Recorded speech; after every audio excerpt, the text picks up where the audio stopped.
Isang hotel sa Goa, India. Isang mag-ina ang nag-check-in noong January 2024. Ang 39 years old na si Suchana ay nagstay sa hotel na ito kasama ng 4 na taong gulang na anak niya. Matapos ng 2 araw, bandang alas 10 ng gabi, si Suchana ay tumawag sa reception para magpatulong na magpabook ng isang taxi para sa kanyang pagpunta sa Bengaluru na nasa 550 kilometers ang layo at nasa higit 10 oras ang biyahe. Matapos ng 3 oras, bandang 1:00 ng madaling araw, si Suchana ay nag-check-out na at sumakay sa inarkilang taxi, dala ang kanyang sarili at isang maleta. Siya ay nagsimula na sa kanyang 10 oras na biyahe. Isang paglalakbay na kalaunan ay mapupunan ng isang shocking discovery. At ang motibo, ikapanginginig ng laman mo. Tara at ating buksan ang pahina ng krimen ng kaso ni Suchana Seth.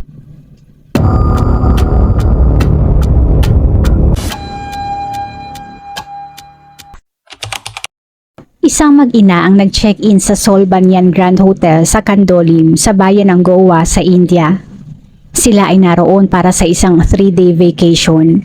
Pero isang araw pa lang ang nakalilipas, ang ina na si Suchana ay biglang nag-request sa hotel staff na magpabook ng taxi o cab para sa isang biyahe papuntang Bengaluru na nasa about 550 kilometers ang layo sa Goa.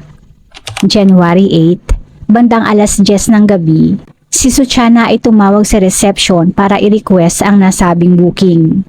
Ang hotel staff sa request na ito ay nagsuggest naman na imbes na by land, siya ay maaaring mag-take na lamang ng isang flight pa Bengaluru dahil iyon ay mas time saving at higit sa lahat ay mas cost effective. Ang travel time by car papuntang Bengaluru ay tinatayang nasa higit 10 oras at considering na siya ay may kasama pang bata, ang pag-take ng flight ay ang pinaka the best na option. Sa suhestyon na ito, si Suchana naman ay tumanggi at sinabi na mas gusto niya na mag-travel by road. Tiniyak niya sa staff ng hotel na alam niya ang kanyang ginagawa at siya na ang bahala sa lahat at ang kailangan na lang nilang gawin ay ang mag-book ng sasakyan para sa kanyang lakad. Sa desisyon na ito ni Suchana, ang hotel staff ay tumawag sa isang travel agency at nagawang mag-book ng isang sasakyan. Ang nakuha nilang driver para dito ay si Rayjan D. Souza na regular na kliyente na. Nang nalaman ng driver na si Ray na ang lakad pala ay pa Bengaluru, kung saan ang isang round trip ay nasa tinatayang 24 oras, siya ay nagdemand ng bayad na doble at nag-request din ng isa pang driver na makakasama niya sa buong journey. Ang kondisyon na ito ng driver ay ipinarating ng hotel staff kay Suchana sa isip na baka magbago ang desisyon nito, ngunit sa kanyang sorpresa, si Suchana ay pumayag ng walang pag-aalinlangan. Sinabihan din ni Suchana ang staff na madaliin si Roy na agad na pumunta. Sa pagmamadali na ito ni Suchana at pagpayag sa mataas na bayad o fare, hindi na iwasan na tumaas ang kilay ng hotel staff. Pero syempre, sila ay sumunod na lamang sa request. Bandang alas 12:30 ng gabi, si Ray ay nakarating ng hotel. Si Suchana ay bumaba na dala ang isang maleta. Sa paglagay ni Ray ng maleta sa trunk, napansin niya na iyon ay may kabigatan. At nang tinanong ni Ray kung bakit, sinabi lamang ni Suchana na iyon ay dahil sa ilang mga bagong damit na kanyang binili noong siya ay nag-shopping. Sakay ang maleta sa likod at si Suchana sa loob, kasama ang isa pang driver. Si Ray ay nagsimula na sa kanilang mahabang paglalakbay. Walang kamalay-malay na sa gitna ng journey na ito, isang discovery ang hinding-hindi niya makakalimutan sa kanyang tanang buhay. Sa hotel na iniwanan, ang isang staff naman ay busy sa paglilinis sa kwarto na pinanggalingan ni Suchana. Sa kanyang paglilinis sa isang bahid ng dugo ang kanyang nakita. Sa natuklasan na ito, Ang staff ay agad na ipinaalam iyon sa kanilang manager na agad namang tumawag sa police station. Bandang alas 8 ng umaga, nang ang mga otoridad ay dumating sa hotel at matapos makausap ang ilang mga staff, ay agad na nagkaroon ng suspisyon kay Suchana. Matapos ng ilang investigasyon, isang detalye ang lumabas na dumagdag sa kanilang suspetsa at iyon ay nang kanilang nakita sa CCTV na noong si Suchana ay dumating, meron siyang batang kasama. Pero nang si Suchana ay umalis, wala na ang bata na kasama niya. Idagdag pa dyan ang pagmamadali ni Suchana nang siya ay umalis. Kaya sa nawawalang bata, agad na umaksyon ang mga pulis. Ang mga otoridad ay nakipag-ugnayan sa travel agency na nag-book ng trip ni Suchana at nalaman ang contact details ng driver na si Roy. Tinawagan nila si Roy at tinanong kung ang kanya bang pasahero ay mayroong kasama na bata, na sinagot naman niya na wala. Ang mga otoridad ay nag-request na kausapin si Suchana sa telepono at tinanong naman si Suchana tungkol sa kanyang anak at kung nasaan ito, na sinagot naman ni Suchana na ang kanyang anak ay dinala niya sa isang kamag-anak. Sa sinabi na ito ay ibinigay din ni Suchana ang address ng nasabing kamag-anak sa Goa, kung saan ang mga otoridad naman ay agad na iyon ay pinuntahan. Ngunit hindi nila iyon nakita dahil ang ibinigay na address ni Suchana ay fake address pala. Ang mga otoridad ay muling tumawag sa driver na si Roy at maingat na sinabihan ito na kailangan itong pumunta sa pinakamalapit na police station. Ang driver na si Roy ay nakita ang istasyon ng pulis sa Mangala na nasa 200 kilometers away sa Bengaluru. Sinabihan niya si Suchana na mayroon lamang siyang kailangan na kuhanin sa loob bago bumaba at tumungo sa police station. Sa instruksyon ng mga otoridad ng Goa, ay kinausap niya ang mga tao sa police station doon at matapos ng ilang pag-uusap ay tinungo na ang sasakyan kung saan si Suchana ay lulan. Isang search operation ang kanilang ginawa at nang binuksan ang malaking bag, sa ilalim ng mga damit at laruan ay naroon ang isang patay na katawan ng isang bata. Tinanong nila si Suchana kung sino ang bata na iyon, na sinagot naman ni Suchana without hesitation na iyon ay ang kanyang 4 na taong gulang na anak na si Vachan May. Si Suchana ay agad na inaresto at sa pagkatuklas ng katawan na ito, ilang mga kwestiyon ang pumasok sa isip ng mga otoridad at isa na dito ay ano ang kanyang motibo. Sa loob ng bag, isang sulat ang nakita ng mga otoridad. Ang sulat na iyon ay tungkol sa pagiging unhappy ni Suchana sa naging desisyon ng korte na pagbibigay ng visitation right ng kanyang dating asawa sa kanilang anak.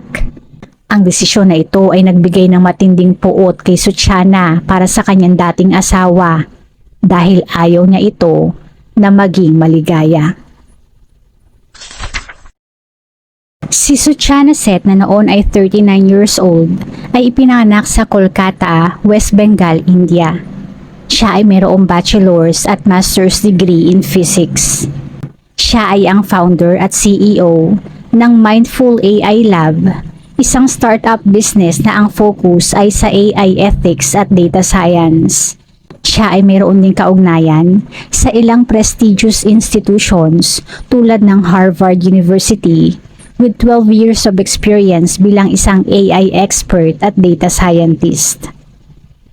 Taong 2010, si Suchana ay nakilala si Venkatraman na tubong Kerala sa Bengaluru. Sila ay na-inlove sa isa't isa at eventually ay nagpakasal.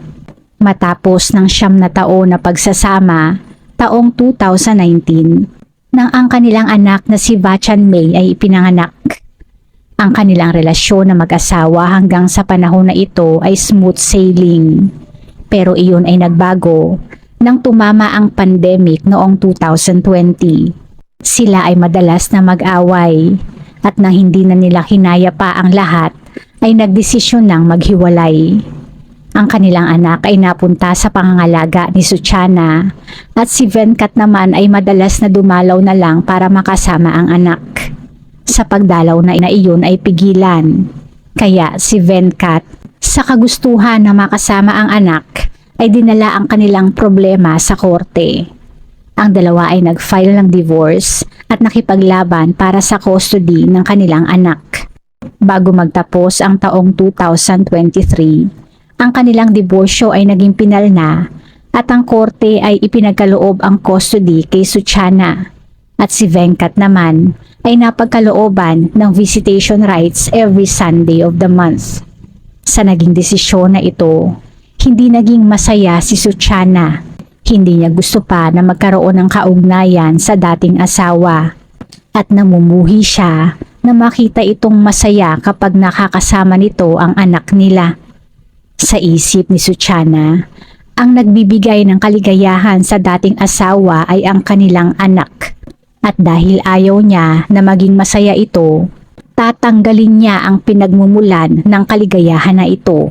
Kahit iyon pa ay ang kanyang sariling dugo at laman. Ang oportunidad ay sumilip sa panig ni Suchana nang si Venkat ay kinailangan na umalis para sa trabaho. Si Venkat ay dapat nabibisita ng January 7 para sa kanyang weekly visit, pero dahil sa trabaho ay hindi siya makapupunta. January 6, si Suchana ay umalis ng Bengaluru at tumungo ng Goa kasama ng 4 na taong gulang na anak at nag-check-in sa hotel para sa isang weekend staycation. Sila ay dapat na mag-i-stay doon ng 3 araw, pero noong January 8, dala ng pagkakataon, ang anak ay binanggit ang pangalan ng ama at si Suchana dala ng pagkamuhi kay Venkat ay napaslang ang anak. Sa pagitan ng alas 8 at alas 10 ng gabi, si Vachan may di umano ay strangled to death. Ayon sa doktor na gumawa ng autopsy, ang bata ay maaring smothered or strangulated gamit ang isang pillow o wire. Gayunpaman, ang bata ay hindi kinakitaan ng anumang sugat o signs of struggle. Ang katawan ay hindi dinakitaan ng sign ng rigor mortis o paninigas ng limbs dala ng chemical changes sa muscles na ang ibig sabihin, ang murder ay nangyari sa nasa about 36 hours earlier. Sa loob ng kwarto, mayroong natagpuan na 2 empty bottles ng cough syrup at ang mga otoridad ay may suspisyon na si Suchana ay binigyan ng anak ng high dosage ng cough syrup bago iyon pinatulog at eventually ay pinaslang, na ang ibig sabihin, ang nangyaring krimen ay premeditated. Sa ginawang pag-question ayon kay Suchana, walang murder weapon at sa nangyari sa anak di umano ay sinubukan niya na paslangin din ang sarili sa pamamagitan ng paglasla sa kanyang pulso gamit ang gunting. Ngunit hindi siya nagtagumpay. Mayroon pang suicide note ang nakita ang mga otoridad at ang nilalaman, "If he cannot be with me, he cannot be with you." Matapos na siya ay naaresto, si Suchana ay ginawa ng psychological evaluation para suriin ang kanyang mental state na mas makakatulong para malaman ang kanyang motibo sa nangyari sa anak. Sa gitna ng investigasyon, siya ay todo deny sa nangyari, hindi nakitaan ng anumang sign ng remorse at hindi din cooperative sa investigasyon. Meron din silang nakitang court document kung saan si Suchana ay nag-file ng domestic violence laban sa dating asawa noong August 2022, pero iyon ay idininay ng korte. Base sa investigasyon, matapos na napaslang ang anak, hindi alam ni Suchana kung ano ang gagawin sa katawan. Nagdesisyon na lang siya na ilagay ang katawan sa kanyang luggage at maghanap ng lugar kung saan niya iyon ididispatsa. Sa kanyang pag-uwi, kung siya ay magte-take ng flight, for sure na iyon ay hindi makakalusot sa security ng airport. Kaya siya ay nagpabook na lamang ng cab o taxi, and the rest is history. Sa ngayon, si Suchana ay nasa kustudiya ng pulis at naghihintay ng kanyang paglilitis. Ang mga ebidensya laban sa kanya ay overwhelming, kaya ang mga otoridad ay desidido na siya ay mabigyan ng pinakamabigat na parusa. Ang trahedya na ito ay talagang shocking at nakapangangalit sa kanilang community. Hindi nila lubos maisip na ang ina na dapat sa anak ay proprotekta ang magiging punong dahilan pa ng nasabing trahedya. Ito ay napakabigat para kay Venkat. Siya ay nakipaglaban para makilala, makasama at maging parte ng buhay ng kanyang anak. Bukod sa dalamhati na nararamdaman, hindi maiwasan ang kanyang panghihinayang dahil sa naging alitan nilang mag-asawa, ang pinakanaipit at naapektuhan ay ang kanilang anak. Kwinestyon niya ang kanyang mga desisyon, ang kanyang mga aksyon at ang kanyang kawalan ng kakayahan na ito ay protektahan. Hindi mawala sa kanyang isipan na kung may iba pa ba siyang ginawa, maaari kaya na ang trahedya na iyon ay naiwasan.